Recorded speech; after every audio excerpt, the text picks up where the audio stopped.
Welcome to CISO's Insiders Podcast, powered by GRC Consulting. In this podcast, we'll be interviewing leading CISOs and security leaders in the industry for light, eye-level conversations.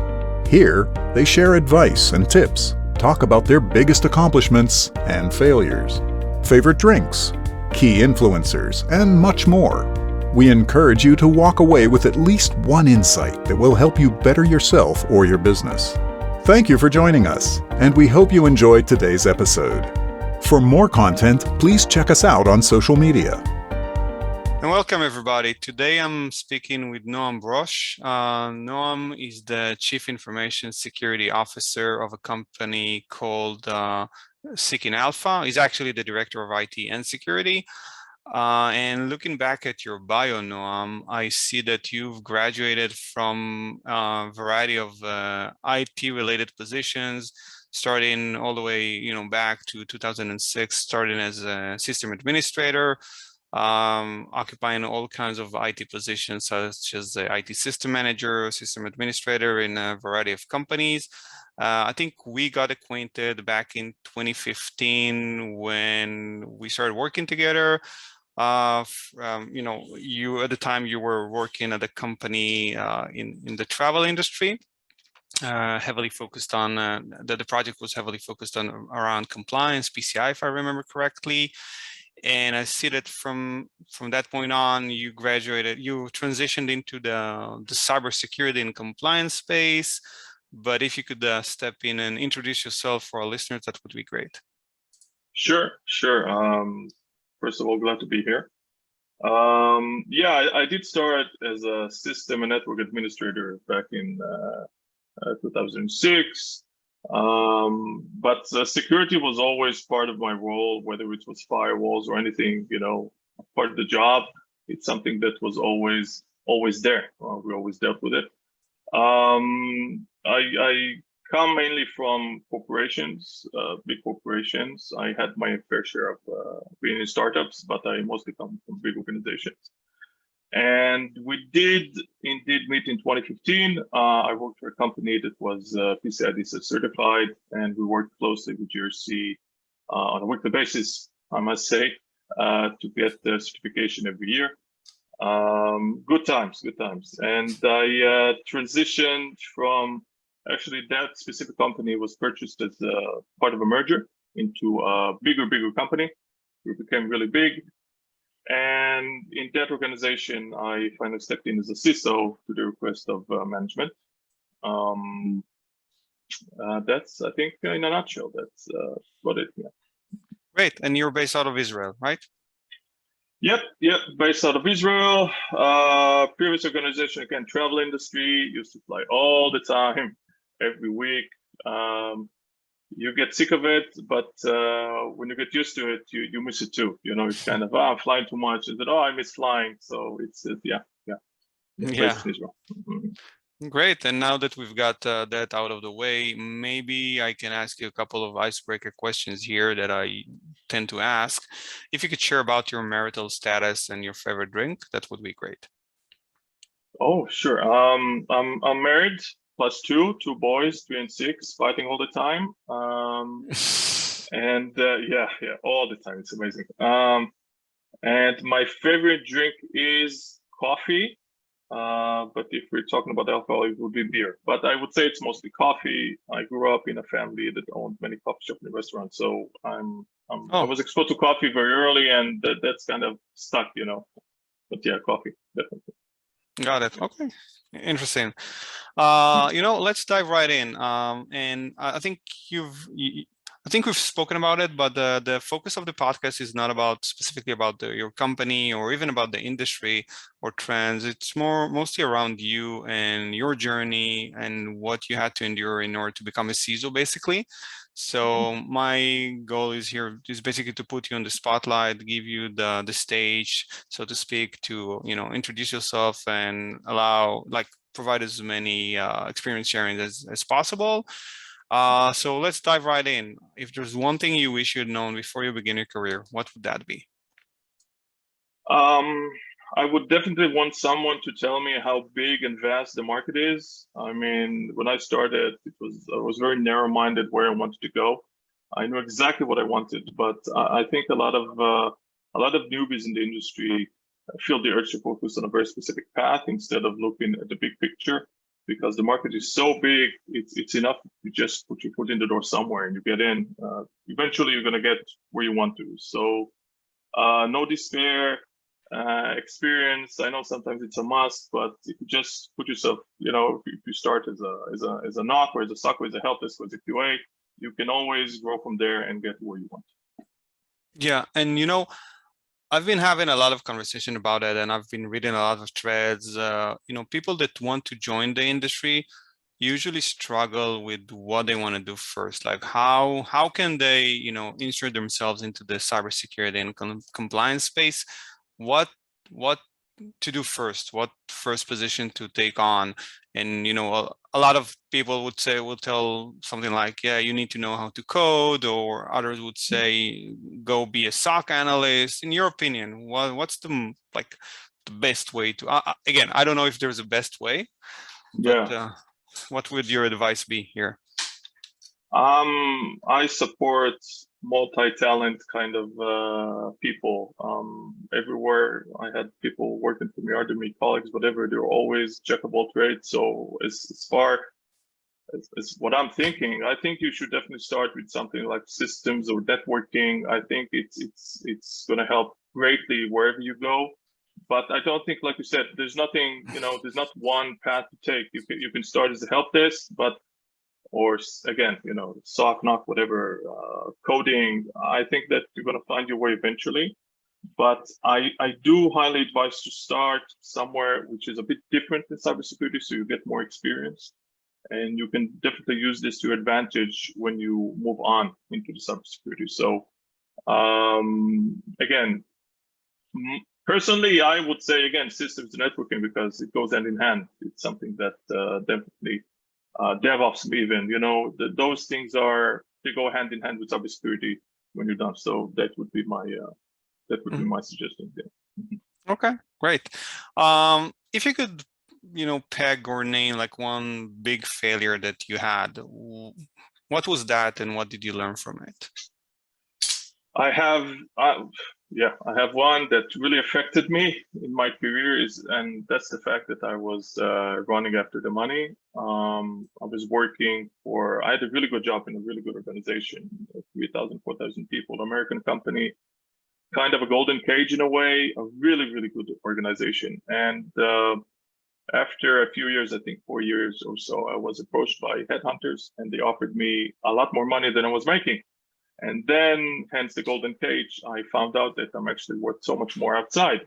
And I tried to convince the organization to get a big raise for almost a year, but that never happened. So I actually went after the money, and I moved to a startup company, which was 17 people when I started and 21 people when I left after a year. And that was the biggest mistake of my career. I consider it my biggest failure because again, moving from a big corporation to a startup, you need to adapt, but that's okay. But it was just about the money. It wasn't about doing what you like, doing what you love, not getting the advancement that you need. I really felt that I was actually going backwards, and I only spent 1 year over there, and that's definitely something that I think people should consider. It's not always about the money. Yeah. And so let's dig into this just a bit more, if possible. In what aspects was that the biggest mistake? Just because of you didn't have as many challenges, or it wasn't as thought-provoking? What was the reason? No, there's always challenges, but the environment was very closed environment, very little technology, not a lot of opportunities, not a lot of growth. It was not a lot, you couldn't go anywhere. You're very confined to a very specific space. And it felt like, you're not doing anything substantial. They brought me in to do some stuff, and I did it, and that's it. It's kind of running on maintenance mode now. And I really felt like, every time you want to put new technology in to get new stuff, there was nobody listened to you. It was very, again, confined. I think that a lot of people feel like that in big companies, like knock or suck people. When you ask them after a few years, how are you doing? They're like, they don't let me do anything. So this is kind of how I felt for a year. I brought all the knowledge that I had, and I did a lot of stuff, but eventually it wasn't enough. So got it. Yeah. Okay. And speaking about the failure side of things, what would you say your biggest accomplishment was? That's kind of hard to answer. Accomplishments aside from having kids. So professionally speaking, Well, those. If I could stop you there, like I think having Yeah. kids, that's the easy part. It doesn't take a lot. It's Yes. just biology. I mean, I think Yes. raising them, maintaining them, and having Oh, the yeah. relationship, Oh, I yeah. think that's the hard part. But please go Oh, on. yeah. Yeah. So I would say that, you have those, whether you're in networking or, I don't know, let's say you're in a data center, you have a huge project, you're exchanging some equipment, sensitive equipment in a production environment that is making billions. And when you're done, you can take this, step back and take a deep breath and say, oh, wow, we're done. We did it. Or in the cybersecurity world, if you are preventing a phishing campaign from happening, or you do takedowns, or you see that the playbook and the incident management work, those moments that you can step back and say, okay, wow, we did it. And you can smile and say, okay, now you can rest for a few minutes. I think those are, if I can, say those are the accomplishments that all of us have, not just myself, but I definitely see it as as an accomplishment. Yeah, those tiny moments. And I do still have them. It's still, definitely, Yeah, I think I know what you're talking about. You're talking about, if I read you correctly, I think you're talking about that feeling that you have at the end of the day, in some days, that you felt that you've really done something today and that you've made good progress. Definitely solving something that nobody was able to do until now, or do something great for the company that it's a great accomplishment that you can move forward on it, based on it. Stuff like that makes you feel really good about what you do and gives you, definitely positive. Okay, and what would your advice be to someone who's pursuing a career in cybersecurity nowadays? So like I stated before, I think that you should definitely try to get as much experience as you can in different fields. Again, it can be many types of positions that you can fill.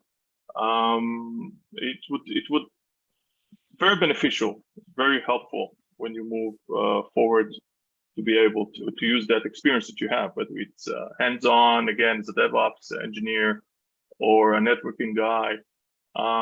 That's definitely going to help in the cybersecurity world, because the way I see it, again, cybersecurity is comprised of so many roles, which are very, very similar to the IT information roles. It again goes hand in hand, basically. So again, just start somewhere, try to get experience, as much experience as you can in different multiple fields, and push forward to where you want to go.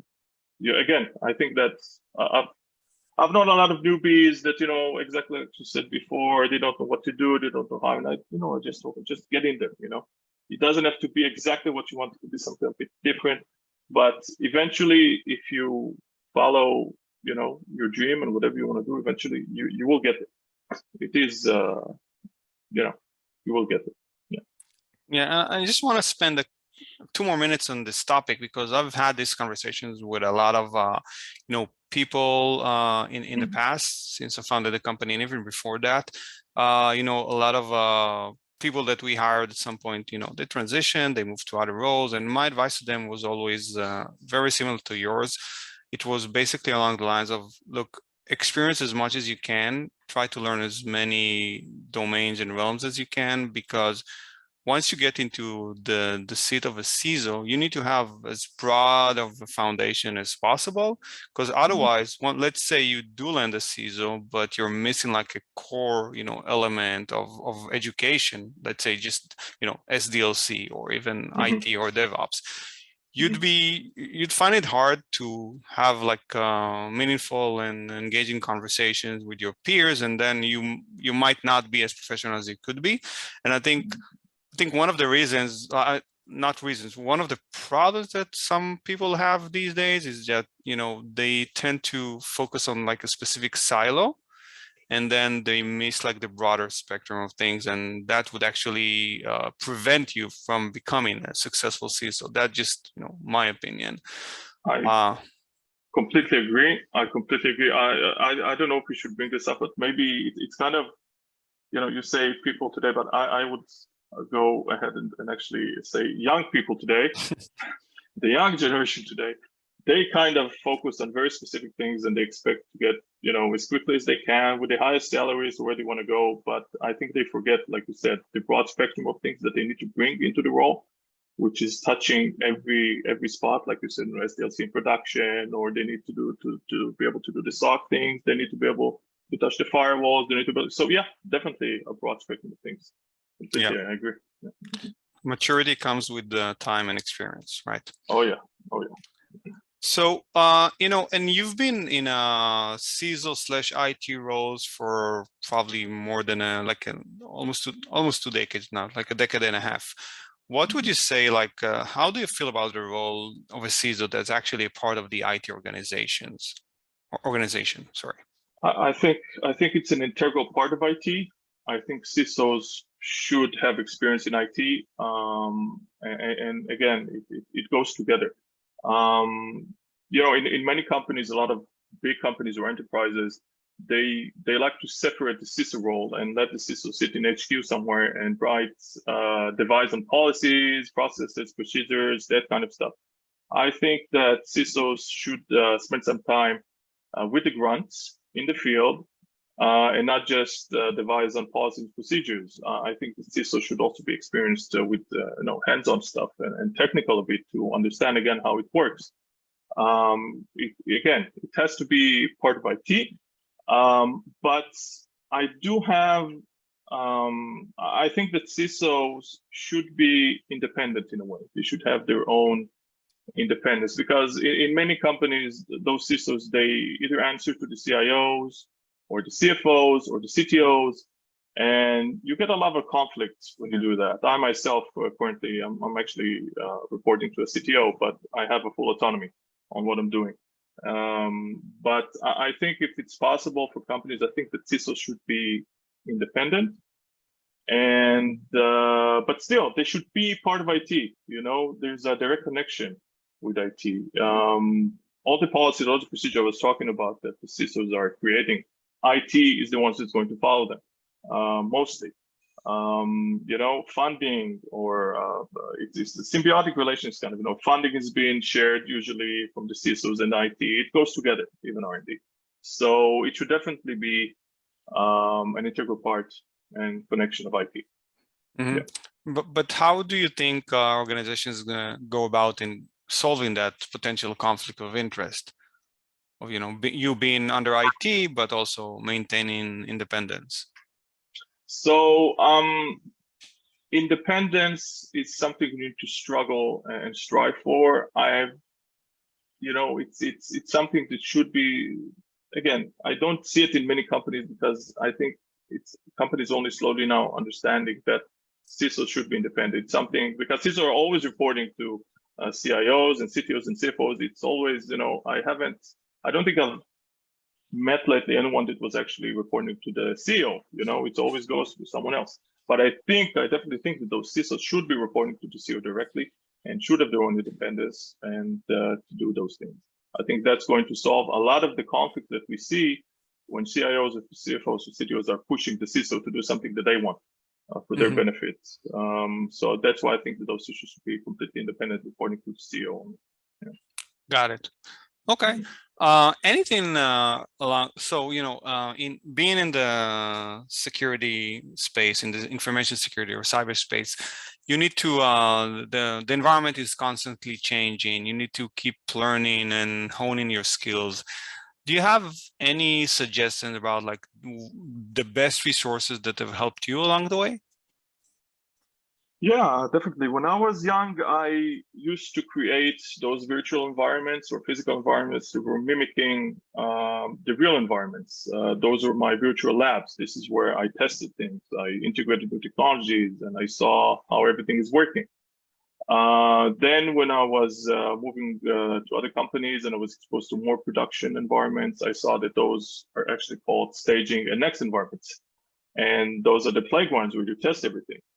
And I think practical information when you play around in staging next environment is far better than the theoretical stuff you read about or even case studies.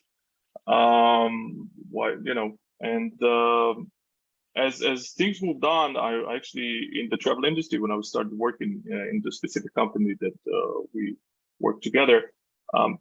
This specific company was running dozens of POCs every week. It was just amazing to be a part of that chain of POCs. It was just incredible. We were always looking for the edge for the business to be the fastest, to be the best in what we do, and trying to find the POCs, whether it's open source or commercial software or systems or whatever. It was just amazing to be part of it because this is how you could learn where the market is going, what are the new technologies, where the market is going. It was just incredible. And this is something I took with me. I think POCs are a great resource to see where the market is going, see where technologies are evolving. So yeah, I think those are the best resources that you can get. And I still do it where I am. I run POCs just for the fun of it. Not just, I'm going to buy this and that product, but I run POCs, not anymore on a daily or weekly basis, but let's say every couple of weeks there's a POC. I talk to DevOps. I want to see, oh, did you hear about this and that product? Let's try. I talk to, so those, in my opinion, are really, really good resources to try. Great, interesting. That's the first time I'm hearing this as a response to this question, by the way. So, but I definitely understand the value in experiencing many POCs. Is there one common myth about our profession that you wanted to debunk? Yeah, I think that many a times I had a CFO or a CTO come to me and ask me why this and that system is not enough, or is not protecting us, or is not doing its job correctly. And I think this is kind of a myth that the technology is going to save us. I think that the problem is in many cases, or actually, I think that the human factor is something we should be fearing of, not what technology we're going to acquire. I think the human factor is the problem. And this is why security awareness, educating the employees, the users, I think it's one of the best tools you can have. They need to be able to deal with all the threats. And again, security awareness is something that should be done in every company, not even once a year, twice or every quarter if it was up to me. So I think that's kind of a myth. The technology is going to save us, where the human factor is the one that's going to destroy. That's what I'm thinking. Yeah. Okay. And this might tie up to my next questions about, this goes more along the line of trends in the industry. And the question is basically around what are the main concerns that CISOs nowadays have? Is that the same answer then, or do you have anything else? I think it's the same answer. I think that there are a lot of companies out there who are not bound to regulation, and therefore they don't do security awareness. It could be even small businesses like lawyers' offices and stuff like that. This is something that should be done in every business. So that's something this should definitely look for, to do. And in addition, budget is always a main concern, always a main concern. I think that's something that CISO should also be looking at. Ever since the pandemic, budgets have been increasing all the time. It's not, it's insane. So yeah. But personally, I think this would come to a stop, or if it hasn't already, with the impending recession, or at least, they think there's going to be a recession. But okay, yeah, got it. So, in your opinion, like aside from budget and security awareness, is there anything like that you identify in the industry as trends? For example, a couple of years ago, it was privacy, and it still is an issue. Any trends that you identify in the industry that CISOs or professionals out there should be mindful of? Yeah, so privacy is definitely an issue. You can see what's going on with Google right now in the EU. Where I'm working, we're affected exactly with that issue. A lot of countries like France and others are actually banning Google services as a result of GDPR breach. So privacy is an issue, and PII is an issue, and yeah, it's not going anywhere. It just comes back and forth, or even becoming even worse. So yeah, GDPR and anything related to privacy, yeah, definitely something you should be focused on as a CISO. In addition, I've actually been exposed to some threat intelligence tools a couple of years ago. Companies like Insights that was acquired by Rapid7.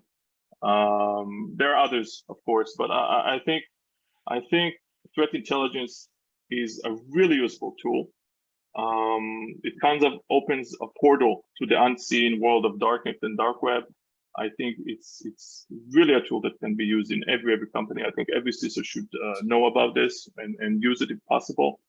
The things that you find is just insane, and it doesn't matter what industry you come from. I come from the travel industry, and it was insane what I saw there, and now I'm in the kind of the investment industry, and it's insane there. What the things that you find there. So I think threat intelligence is something that every CISO should be aware of and focused on. What else? Production. Anyone that's coming from production, this is something, in many cases, it's the moneymaker for many companies. Production is something that CISO should have to look into. You mentioned the SDLC, and yeah, definitely production. It's something that every CISO should look into, understand the business in terms of the production, and make sure production is safe, because this is the place that makes your money in many cases. Okay. And let's touch a bit about the role of the CISO. It's obviously today it's not the same as it was 10 years ago, 15 years ago. In your opinion, what are the most important skills that CISOs nowadays should have? So CISOs are leaders, I think, in many cases, because you're leading the company wherever it goes in the cybersecurity world. You're leading the company, so you have to be a leader whether you want it or not. Understanding the business, I think, is a skill that every CISO should have, because a lot of CISOs actually they copy and paste profiles. They, as far as they're concerned, they know about technology and what needs to be done, and the basis is definitely very similar to every company when you want to, yeah. And but still, you need to understand the business. It's not enough just to apply or integrate technologies. You need to understand how the business works. Very important, in my opinion, wherever you go, to be more effective as a CISO. Incident management, something that every CISO should be, knowledgeable about.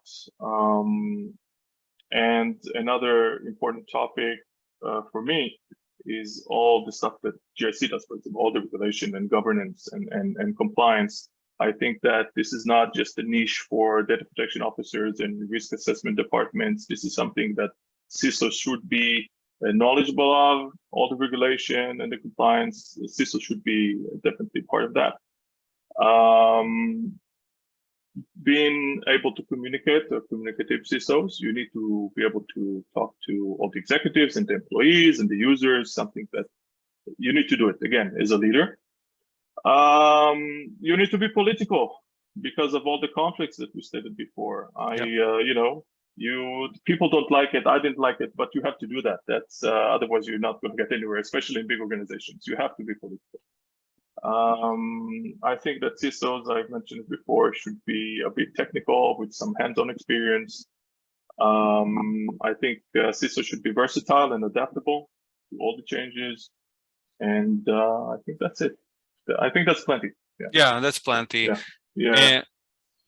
And do you foresee any changes in the role of the CISO? Like, where is the CISO role is going? Let's say if we look into the future, like 10 years from now, in your opinion, what would you see more that we're not seeing today? I think that the industry standard of CISOs as a service or virtual CISOs is going to be a big part of the market. I think a lot of companies would eventually fall into that. I don't know. It's just kind of a feeling that I have. And what else do I see in the CISO? Maybe, budget, it's something that we can discuss, whether it's, we see the markets going in a place towards the end of the year. Again, I'm coming from the investment industry right now. We can definitely see what's, to perceive what's going on at the end of the year, see everything going down. But at the same time, I still talk to unicorns that are getting insane investments. I'm talking about the billions of worth, and you're like, okay, so what's going on? Of course, it's not the same, and the IPOs are not as crazy as they were, but still, So yeah, I think we can argue about the budget a bit, but yeah. Mm-hmm. Yeah. Okay, and in terms of the industry as a whole, you've spoken about obviously threat intelligence and training and awareness. What do you think would we see in the industry next, in your opinion? So threat intelligence, which is very dark web and darknet, I can definitely say that even CrowdStrike went into the threat intelligence agency role right now. They're actually doing on the social networking threat intelligence, which is very, very nice to see. You can see your clients or your customers on Facebook, what they're saying about you, stuff like that. That's very nice to see. I think that's going to become more and more popular. A topic that a few months ago I spoke to some companies about. I think that in a matter of 3 to 5 years is going to be a very hot trend. That's the data retention. What do you do with your S3 buckets or your Blazor and Amazon? What do you do with all the 7-year financial data that you have? Where do you put it? I mean, it's sitting somewhere. Do you offline it? Do you put it online back? Do you scan it? Do you encrypt it? What do you do with it? How do you protect it? So there's a lot of backup archiving companies that are actually slowly getting into it now. So I'm thinking it's going to be an integral part of the CISO's position and cybersecurity too. What do you do with your data? With your old data. Mm-hmm. Other than that, supply chain is going to keep going. The way it is, it might jump between platforms, but it's going to stay there. Ransomware is not stopping, and AI is improving. And I think also that offboarding is going to play a bigger role in companies as more and more companies and organizations are gaining and obtaining more and more services. The digital footprint of every user and employee becomes bigger. So I think offboarding will also eventually play a bigger part than it is right now. To make sure that you don't leave any remnants behind. Yeah, and you're saying that as related to the privacy regulations out there, or just as a general topic? It's a general topic. Yeah. Okay, got it. Any trends that you're identifying in terms of budget planning, like changes between from 2020 to 2022? Any specific areas that CISOs in general increased budget on? Oh yeah, my budget doubled and tripled since 2018. Seriously, the pandemic also gave a huge kick to my budget in the traveling industry, which was just amazing to see it. There was how the budget increased so quickly. But again, we can debate whether it's gonna keep growing or not. But definitely, I can see even within my own company that the end of the year is affecting. A lot of companies choose to play safe, and some other companies, which are unicorns, don't care and spend so much money on things that regular companies won't. So it was a huge increase, but as for now, you never know. You never know. Companies are choosing to play safe, but again, you never know what's going to happen. The beginning of next year, it might be a huge jump also. But yeah. Got it. Let's switch gears here. We're at the tail end of this episode. We're almost out of time. I just wanted to ask you a couple of questions about vendors. In your opinion, what is it that the vendors should not do when engaging with a potential customer? Vendors should not automate LinkedIn messages to you. That's really annoying. Vendors, I don't mind actually vendors sending me messages, but it's the way they do it. I get dozens of messages every day from vendors all the time, and I find it more appealing when they actually talk to someone from my company and then they get forwarded to me. That's something that's a bit more appealing to me than just people shooting emails or sending LinkedIn messages, trying to fish you and to see if you're going to react or not.